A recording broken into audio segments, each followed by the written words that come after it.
KBR news కి స్వాగతం. YSRCP ప్రజాప్రతినిధులతో జగన్ ప్రెస్ మీట్.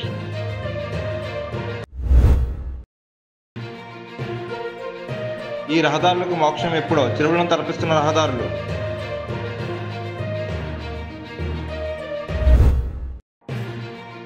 హైదరాబాద్ లో విజయవంతంగా ముగిసిన civil mock drill. Pawan Kalyan పై కేఏపాల్ సంచలన కామెంట్స్.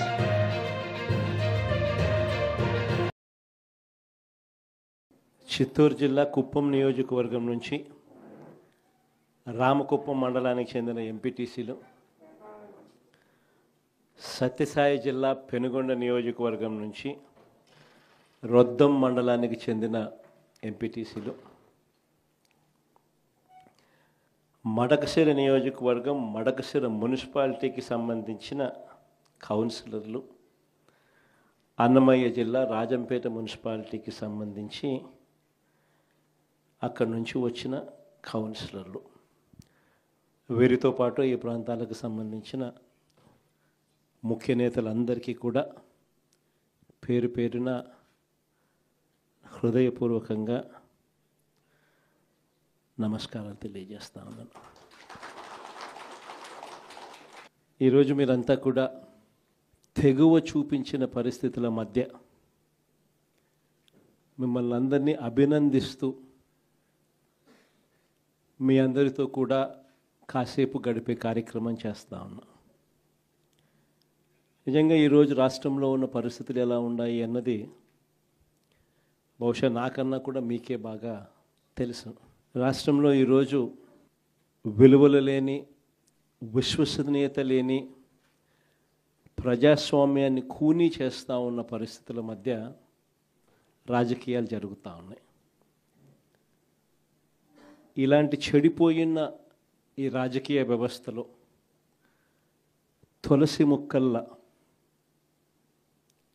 ఎంపీటీసీలమైన, జెడ్పీటీసీలమైన, కౌన్సిలర్లమైన అయ్యా చంద్రబాబు మమ్మల్ని చూసి నేర్చుకో రాజకీయాలు ఎలా చేయాలి అని చెప్పి తెగువ చూపించి రాజకీయాలకు అర్థం చెప్పి గట్టిగా నిలబడిన మీ అందరికీ కూడా మీ జగన్ హ్యాట్స్ ఆఫ్ చెప్తూ సెల్యూట్ చేస్తా ఉన్నాం. కారణం ఏమిటంటే రాజకీయాలలో ఉన్నప్పుడు విలువలు ఉండాలి. రాజకీయాల్లో ఉన్నప్పుడు విశ్వసనీయత అన్న పదానికి అర్థం తెలిసి ఉండాలి. ఈ రెండింటికి కూడా అర్థం తెలియని వ్యక్తి ఎవరైనా ఈ రాష్ట్రంలో ఉన్నారు అని అంటే అన్ఫార్చునేట్గా అది ఈ రాష్ట్ర ముఖ్యమంత్రి అని చెప్పడానికి నిజంగా ఈ రాష్ట్ర పౌరుడిగా నేను తలదించుకోవాల్సిన పరిస్థితి. అంతగా దిగజార్చినడు ఈ పెద్ద మనిషి రాజకీయాలను. ఈరోజు రాజకీయాలలో ఇటువంటి దారుణమైన పరిస్థితులు కూడా చూడాల్సి వస్తుందని నేను ఎప్పుడు అనుకోలే. ఎందుకు ఈ మాట చెప్తా ఉన్నాను అని అంటే, ఒకసారి ఈ రామకుప్పానికి సంబంధించి చంద్రబాబు నాయుడు గారి సొంత నియోజకవర్గం, ఈ రామకుప్పానికి సంబంధించి ఎంపీటీసీకి సంబంధించిన ఒక కేస్ స్టడీ, ఒక ఎంపీపీ చనిపోయిన పరిస్థితుల మధ్య ఎన్నికలు జరుగుతూ ఉన్నాయి. 16కు సంబంధించిన ఎంపీటీసీలు వైఎస్ఆర్సీపీకి సంబంధించిన వాళ్ళే గెలిచారు. మరి ఇలాంటి చోట ఎందుకు చంద్రబాబు అనే వ్యక్తి పోటీ పెడతా ఉన్నాడు? గెలవడం అన్నదానికి మీనింగ్ ఎక్కడుంది? గెలవలేము అన్న సంగతి తెలుసు. గెలిచిన వాళ్ళందరూ కూడా, ఇక్కడ నుంచి గెలిచిన వాళ్ళందరూ కూడా వైఎస్ఆర్సీపీ టికెట్ మీద, ఆ బీఫామ్ మీద గెలిచిన వాళ్ళు. మరి ఇలాంటి చోట 6 మందిని ఇక్కడి నుంచి లాక్కునే కార్యక్రమం చంద్రబాబు నాయుడు గారి దగ్గరుండి చేశారు. తర్వాత వైఎస్ఆర్సీపీ ఎంపీటీసీలు ప్రయాణం చేస్తూ ఉన్న, మిగిలిన ఎంపీటీసీలు ప్రయాణం చేస్తూ ఉన్న వాహనాన్ని దగ్గరుండి పోలీసుల చేత అడ్డుకున్నారు. హైకోర్టు ఆదేశాలతో భద్రత కల్పించాల్సిన పోలీసులు సాక్షాత్తుగా దగ్గరుండి చంద్రబాబు నాయుడు గారికి వాచ్మెన్ లాగా తయారయ్యారు. చివరికి కోరం లేకపోయినా కూడా 6 మంది సభ్యులు మాత్రమే చంద్రబాబు నాయుడు గారి ప్రలోభాలకు లొంగి అటువైపున వెళ్ళిన పరిస్థితుల మధ్య కూడా ఏకంగా డిక్లేర్ చేసుకున్నారు అధికారుల చేత. ఇలాంటి రాజకీయ వ్యవస్థతో మనం పోటీ చేస్తూ ఉన్నాం. సత్యసాయి జిల్లా పెనుగొండ నియోజకవర్గం రొద్దం మండలం, ఇక్కడ కూడా పరిస్థితి చూస్తే ఎలా ఉంది అంటే ఏకంగా 15 ఎంపీటీసీలకు 15 ఎంపీటీసీలు వైఎస్ఆర్సీపీనే గెలిచింది. మళ్ళీ ఇక్కడ పోటీ పెట్టే పరిస్థితి మామూలుగా ఎవరు చేయకూడదు. ఇక్కడ కూడా ఎంపీపీ చనిపోయిన పరిస్థితుల మధ్య ఇక్కడ ఎంపీపీని ఎన్నుకునే ఉప ఎన్నిక జరుగుతూ ఉంది. ఇక్కడ కూడా తారుమారు చేయడానికి చాలా కష్టపడ్డాడు. దగ్గరుండి చంద్రబాబు నాయుడు గారే తన కుప్పంలో ఇలాంటి దిక్కుమాలిన రాజకీయాలు తానే చేస్తూ రాష్ట్రంలో ఉన్న అన్ని ప్రాంతాలకు కూడా ఇదే మాదిరిగా మీరు కూడా రాజకీయాలు చేయండి అని చెప్పి తానే దిక్సూచిగా నిలుస్తూ తానే ఇలాంటి చెడిపోయిన రాజకీయాలను ప్రేరేపిస్తూ ఉన్నాడు. సత్యసాయి జిల్లా మడకశిర మున్సిపాలిటీ 20 మంది ఇక్కడ నుంచి కౌన్సిలర్లు, వైఎస్ఆర్సీపీకి సంబంధించి 15 మంది గెలిచారు.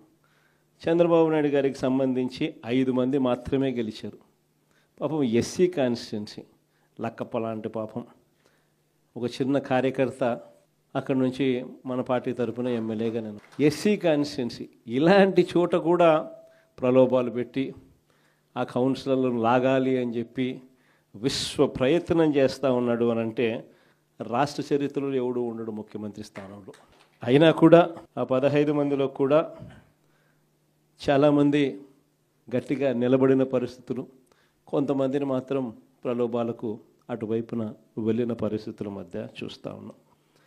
అన్నమయ్య జిల్లా రాజంపేట ఈ మున్సిపాలిటీ అయితే 29 మంది కౌన్సిలర్లకు గాను 24 కౌన్సిలర్లు వైఎస్ఆర్సీపీ టికెట్ మీద గెలిచిన వాళ్ళు. మరి 29లో 24 మంది వైఎస్ఆర్సీపీ టికెట్ మీద గెలిచిన పరిస్థితులు ఉన్నప్పుడు తెలుగుదేశం పార్టీకి సంబంధించి కేవలం 4 మాత్రమే గెలిచిన పరిస్థితులు రాజంపేటలో ఉన్నప్పుడు ఒకడు ఇండిపెండెంట్గా గెలిచారు. మరి సంఖ్యాబలం లేనప్పుడు ఇక్కడ చంద్రబాబు నాయుడు గారు ఎందుకు ఇలాంటి హేయమైన రాజకీయాలను ప్రేరేపిస్తున్నాడో ఎవరికీ తెలియదు.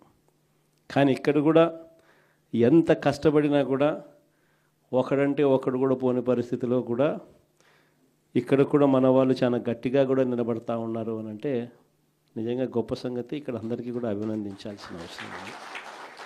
ఎందుకు ఈ విషయాలన్నీ చెప్తా ఉన్నానంటే నాయకుడు అనేవాడు ఎలా ఉండాలి అనేదానికి నిదర్శనం. మన ఎంపీటీసీలు ఎవరైతే ఇవాళ తెగో చూపుతూ ఉన్నారో విలువలకు విశ్వసనీయతకు గట్టిగా నిలబడి మేము ఎంపీటీసీలమైనా జెడ్పీటీసీలమైనా కౌన్సిలర్లమైనా అయ్యా చంద్రబాబు నీకన్నా పోలిస్తే మేము చాలా చిన్న పదవుల్లో ఉన్నవాళ్ళము, అయినా కూడా మాకు విలువలు ఉన్నాయి, విశ్వసనీయత ఉంది, రాజకీయాలకు అర్థం మేము చెప్తా ఉన్నాం, నిన్ను చూస్తే రాజకీయాలే సిగ్గుతో తలంచుకోవాల్సిన పరిస్థితిలో ఉన్నాయి, నువ్వు ముఖ్యమంత్రి స్థానంలో కూర్చున్నావు, తల దించుకో అయ్యా చంద్రబాబు అని చెప్పి ఇక్కడి నుంచి మన వాళ్ళు సంకేతం ఇస్తూ ఉన్నారు చంద్రబాబు నాయుడు గారు. ఎన్ని కష్టాలున్నా కూడా చిక్కటి చిరునవ్వుతోనే ఉన్నాం. చిక్కటి చిరునవ్వుతోనే ప్రజలకు చెప్పిన ప్రకారం మేనిఫెస్టోలో ఏదైతే మాట చెప్పామో ఆ చెప్పిన ప్రతి మాట కోవిడ్ లాంటి కష్టాలున్నా కూడా మీ జగన్ ఏ రోజు కూడా బటన్ నొక్కడంలో ఏ రోజు కూడా వెనకడుగు వేయలేదు. నేను ఒకటి చెప్తా ఉన్నా. ఈరోజు కార్యకర్తలు పడుతూ ఉన్న బాధలు నా కళ్ళతో నేను చూస్తూ ఉన్నా. కేవలం వైఎస్ఆర్ కాంగ్రెస్ పార్టీని ప్రేమించినందుకు, కేవలం జగన్ను సొంత కుటుంబ సభ్యుడిగా ఆప్యాయంగా ఆదరించినందుకు ఈరోజు వైఎస్ఆర్సీపీ కార్యకర్తలకు ఏదైతే ఇబ్బందులు పడుతూ ఉన్నారో ఆ బాధలు ఆ కష్టాలు స్వయంగా నేను చూశా కాబట్టి ఈరోజు చెప్తా ఉన్నా. ఇక నెక్స్ట్ వచ్చే జగన్ 2.0లో మాత్రం పరిస్థితి ఇట్లుండదు అని చెప్తాను. మొట్టమొదటి పీఠం కార్యకర్తకే వేస్తా, ఈ మాత్రం ఖచ్చితంగా చెప్తాను. ఈరోజు ఎవరెవరైతే పోలీసులు, ఎవరెవరైతే అధికారులు, ఎవరెవరైతే మిమ్మల్ని ఇబ్బందులు పెట్టారో అందరి పేర్లు నోట్ చేసుకోండి. నేను చెప్తా ఉన్నా, మీరు నోట్ చేసుకోండి. ఒక్కొక్కడిని మాత్రం యూనిఫామ్కు ఉన్న వాల్యూ ఏమిటి అనేది వాళ్ళకి అర్థం కావాలి. యూనిఫామ్ అంటే ప్రజలకు మేలు చేయడం కోసం యూనిఫామ్, అంతేగాని అధికారంలో ఉన్న వాళ్ళ కోసం సలాములు కొడుతూ గులాంగిరి చేస్తూ ఇటువంటి చిత్రహింసలు పెట్టే కార్యక్రమం ఈరోజు అయితే ఏదైతే జరుగుతూ ఉందో దీనికి తెర పడాలి అని అంటే ఏదైతే నువ్వు విత్తినావో అది ఎలా పండుతుంది అనేది నీకు తెలిస్తేనే ఇంకొకసారి నువ్వు ఆ విత్తనం విత్తడానికి నువ్వు భయపడే పరిస్థితిలోకి నువ్వు వచ్చినప్పుడే ఇది జరుగుతుంది. కాబట్టి ఈసారి మాత్రం ఖచ్చితంగా మెసేజ్ ఖచ్చితంగా పోతుంది. ఎవడెవడైతే అధికారి, ఎవడెవడైతే వైఎస్ఆర్సీపీ కార్యకర్తను ఎవడెవడైతే ఇబ్బంది పెట్టాడో వాళ్ళందరినీ కూడా చూస్తూ ఊరుకోము. చట్టం మీద దోషులుగా నిలబెడతాము. ఒకవేళ వాళ్ళు రిటైర్ అయిపోయి వెళ్ళిపోయినా, లేకపోతే వాళ్ళు దేశం విడిచిపెట్టిపోయినా కూడా ఎవరిని వదిలిపెట్టం. సప్త సముద్రాల అవతలున్నా కూడా అందరినీ కూడా పిలిపించే కార్యక్రమం చేస్తాం. పిలిపించిన తర్వాత సినిమా మామూలుగా ఉండదు. సినిమా మాత్రం అదో లెవెల్లో ఉంటుంది. సినిమా మాత్రం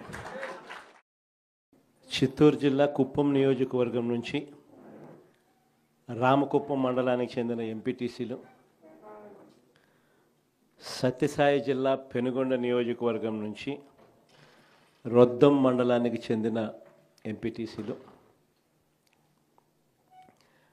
మడకశిర నియోజకవర్గం మడకశిర మున్సిపాలిటీకి సంబంధించిన కౌన్సిలర్లు, అన్నమయ్య జిల్లా రాజంపేట మున్సిపాలిటీకి సంబంధించి అక్కడి నుంచి వచ్చిన కౌన్సిలర్లు, వీరితో పాటు ఈ ప్రాంతాలకు సంబంధించిన ముఖ్య నేతలందరికీ కూడా పేరు పేరున హృదయపూర్వకంగా నమస్కారాలు తెలియజేస్తా ఉన్నాను. ఈరోజు మీరంతా కూడా తెగువ చూపించిన పరిస్థితుల మధ్య మిమ్మల్ని అందరినీ అభినందిస్తూ మీ అందరితో కూడా కాసేపు గడిపే కార్యక్రమం చేస్తూ ఉన్నాం. నిజంగా ఈరోజు రాష్ట్రంలో ఉన్న పరిస్థితులు ఎలా ఉన్నాయి అన్నది బహుశా నాకన్నా కూడా మీకే బాగా తెలుసు. రాష్ట్రంలో ఈరోజు విలువలు లేని, విశ్వసనీయత లేని, ప్రజాస్వామ్యాన్ని కూనీ చేస్తూ ఉన్న పరిస్థితుల మధ్య రాజకీయాలు జరుగుతూ ఉన్నాయి. ఇలాంటి చెడిపోయిన ఈ రాజకీయ వ్యవస్థలో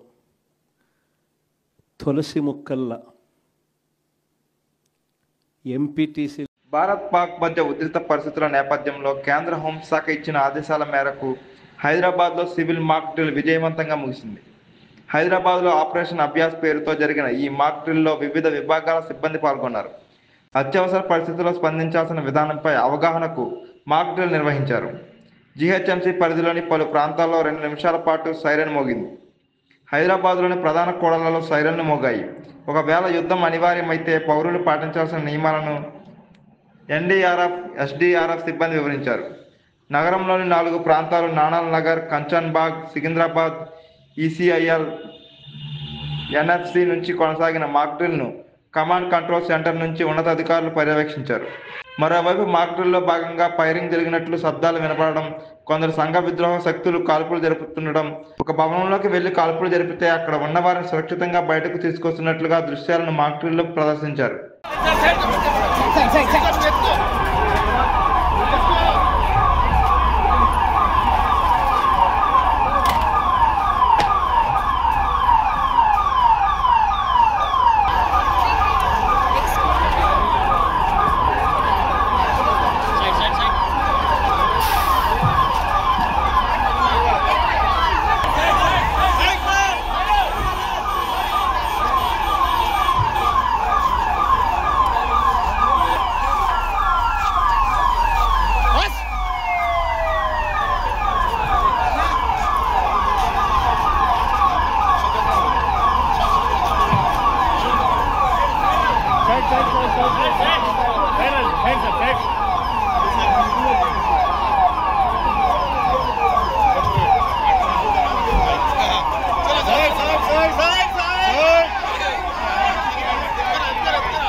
నాలుగు గంటల నుండి ఇప్పుడు కేవలం 1 గంట మిగిలి ఉంది. సరిగ్గా 4 గంటలకు ICCC ఏదైతే కోఆర్డినేషన్ సెంటర్గా వ్యవహరిస్తుందో ఇక్కడ నుండి ఒక మెసేజ్ ఇవ్వడం జరుగుతుంది. మొత్తం ఈ ప్రాంతం మొత్తం GHMC ప్రాంతంలో అక్కడ సైరన్స్ మోగుతాయి. అంటే వార్ సైరన్స్ అనేది దాదాపు 55 సంవత్సరాల తర్వాత దాని వాడకం అనేది ఇప్పుడు అవసరం పడింది కనుక అవి సరి అయిన స్థాయిలో అందుబాటులో లేనందువల్ల ట్రాఫిక్ మొబైల్స్, ఇండస్ట్రియల్ సైరన్స్ ఏవైతే అందుబాటులో ఉన్నాయో అన్నీ కూడా ప్రతి జంక్షన్లో వారిని స్టేషన్ చేసి 2 నిమిషాల పాటు ఈ సైరన్ అనేది మోగుతుంది. ఈ సైరన్ మోగిన సందర్భంలో ప్రజలు ఏ విధంగా వ్యవహరించాలి అనేది వారిని కొద్దిగా మెంటల్గా మానసికంగా ఈ సన్నాహక చర్య అనేది తీసుకోవడం అనేది దీని ఉద్దేశం.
కాకినాడ జిల్లా జగ్గంపేట నియోజకవర్గ కేంద్రంగా ఉన్న జగ్గంపేట కిల్లంపూడి మండల పరిధిలో రహదారులు అధ్వానంగా మారాయి. కోట్లాది రూపాయలు హెచ్చించి రాష్ట్ర ప్రభుత్వం పలు రహదారులకు మోక్షం కలిగిస్తుంది. అయితే జగ్గంపేట మండలం రామవరం గ్రామం మీదుగా గోనేడ, రామచంద్రపురం, వీరవరం మీదుగా రాజపాలెం వరకు రహదారి అధ్వానంగా మారింది. ఈ రహదారి చిన్నపాటి వర్షానికి రోడ్డంతా చెరువులను తలపిస్తుంది. రహదారిపై పెద్ద పెద్ద గుంతలు పడడంతో ఆ గుంతల్లో వర్షం నీరు చేరి వాహనదారులకు ఆ గుంతలు కనిపించకపోవడంతో వాహనదారులు ఆ గుంతల్లో పడి గాయాల పాలవుతున్నారు. గత ప్రభుత్వం హయాంలో శంకుస్థాపన చేసి వదిలేసిన ఈ రహదారికి కూటమి ప్రభుత్వం హయాంలో అయినా ఈ రహదారికి మోక్షం కలిగించాలని పలువురు గ్రామస్తులు కోరుకుంటున్నారు.